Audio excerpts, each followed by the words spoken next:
करना बिल्कुल चाहिए। आचार्य जी, आगे बढ़ते हुए ये तो मैं जानना चाहूंगी कि धन्वंतरी भगवान की पूजा कैसे की जाती है, लेकिन एक सवाल मेरा यहाँ पर रहेगा, महिलाओं को क्या करना चाहिए ये तो आपने बता दिया, लेकिन पुरुषों को क्या करना चाहिए? हमेशा जिम्मेदारी महिलाओं पर आ जाती है, संक्षेप में ये भी जरा बता दीजिए। देखिए, सबसे पहले प्रगति जी, धर्म को निर्वाह करने की जो जिम्मेदारी है ना, वो महिलाओं की ही है।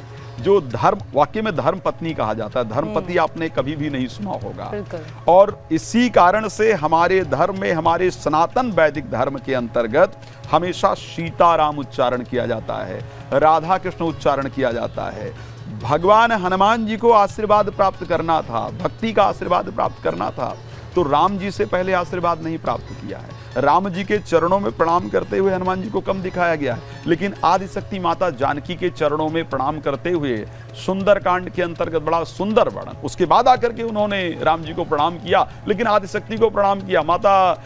तब माता सीता कहती कि अजर अमर गुण निधि हो हूँ और करऊँ बहुत रघुनायक छो हूँ। मैं तुम्हें आशीर्वाद दे रही हूँ कि भगवान राम तुम पर अपनी कृपा प्रदान करें। यश स्त्री की रिस्पॉन्सिबिलिटी है कि वो धर्म को स्थापित करे, अपने घर में धर्म का पालन करे। लेकिन पुरुष का क्या कर्तव्य है? पुरुष का कर्तव्य है कि वो पत्नी के प्रत्येक कार्य के अंतर्गत उसका सहयोग करे, कोई ऐसे कार्य ना करे जिससे पत्नी के मन को या घर के स्त्री के मन को किसी प्रकार का दुख उत्पन्न हो, उसके मन में किसी प्रकार का संताप उत्पन्न हो, या उसके मन में किसी प्रकार की अप्रसन्नता उत्पन्न हो।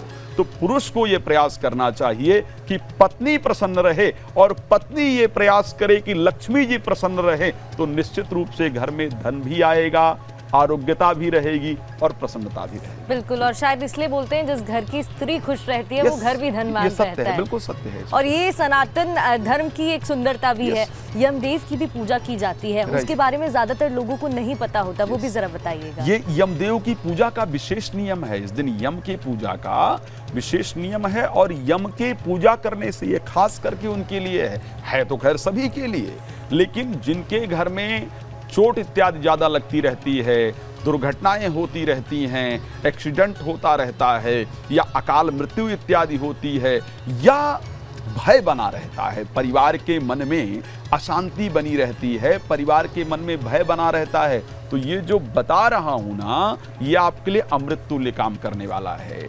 धनत्रयोदशी के दिन ही सायंकाल में सूर्यास्त के बाद एक दिया लेकर के, चौमुखी दिया नहीं होना चाहिए, इसको ध्यान रखिएगा, एक मुखी दिया का नियम है। चौमुखी, बहुत सारे लोग भ्रांति के कारण चौमुखी दिया जलाते हैं, लेकिन एक मुखी दिया जिसमें मोली या रुई का सूत्र बत्ती बना करके दक्षिण की तरफ मुख करके, और सरसों के तेल का दिया, ये भी खासकर आपको ध्यान रखना है, सरसों के तेल का दिया दरवाजे के बाहर, जो आपका एंट्रेंस है, जो मुख्य द्वार है, मुख्य द्वार के बाहर कोई अन्न भर करके, एक किसी पात्र में, चाहे तो किसी बर्तन में या किसी दोने इत्यादि के अंदर गेहूं भर करके, उड़द भर करके, या कोई भी अन्न, खास करके जौ मिल जाए तो सबसे सुंदर है, जौ भर के फिर उसके ऊपर उस दिया को रख करके दक्षिण की तरफ घर की मुख्य महिला को जलाना चाहिए। महिला ना हो तो पुरुष जला सकता है, अन्यथा घर की मुख्य महिला को दक्षिण की तरफ सरसों के तेल का दिया जलाना चाहिए, और उसके बाद उसमें हल्का सा जल का छींटा, जो अनाज आपने रखा है पात्र में, उसमें जल का छींटा, उसके ऊपर थोड़ा सा तिलक और थोड़ा मोली तोड़कर चढ़ा देना चाहिए, और हाथ जोड़ करके श्रद्धा पूर्वक यमदेव से ये प्रार्थना करना चाहिए कि आपके लिए हम दीपदान कर रहे हैं, अपना आशीर्वाद प्रदान करें, हमारे घर में सभी लोग भय मुक्त रहें, सभी के मन में प्रसन्नता हो, किसी की अकाल मृत्यु ना हो, किसी को चोट इत्यादि ना लगे, अकाल मृत्यु के भय से मुक्त रहे। यदि जाने अनजाने में परिवार के किसी भी व्यक्ति ने, किसी भी सदस्य ने वेद विरुद्ध कोई कार्य किया हो, जिसके कारण उनके जीवन में किसी प्रकार के कष्ट का योग हो, या आप असंतुष्ट हो, तो अपने आशीर्वाद से हमें खुशी प्रदान करें, हमारे जीवन में प्रसन्नता प्रदान करें, इस प्रकार की कामना करते हुए श्रद्धा से प्रार्थना करना चाहिए। इससे यमदेव प्रसन्न होते हैं और आपके परिवार में प्रसन्नता रहती है। जी प्रगति जी। बिल्कुल, ये भी बताइएगा कि कुछ शुभ वस्तु ऐसी होती हैं जो हम खरीदते हैं धनतेरस के मौके पर, लेकिन क्या कोई वस्तु ऐसी भी है, कुछ चीज़ें ऐसी भी हैं जिनको बिल्कुल नहीं खरीदना चाहिए या इस त्योहार पर उनसे दूर रहना चाहिए? प्रगति जी, जो नहीं खरीदने वाली उसको सबसे ज़्यादा खरीदते हैं, इसको ध्यान रखिएगा। जो खरीदने वाली चीज़ है उसको शायद बहुत कम खरीदा जाता है। अब इससे खरीदने वाली शुभ वस्तु क्या है? गणेश लक्ष्मी जी की मूर्ति शुभ वस्तु है जिसको जरूर खरीदना चाहिए, है ना। और उसके साथ साथ आपको सफाई के लिए जो सामग्री है उसको विशेष खरीदना चाहिए। लेकिन जो नहीं करने वाला है उसको लोग जरूर करते हैं। जैसे शराब इत्यादि का नियम है कि नहीं खरीदना चाहिए, लेकिन क्योंकि 2 दिन बाद दिवाली होती है तो ऐसी परिस्थिति में लोग शराब सबसे अधिक खरीदते हैं।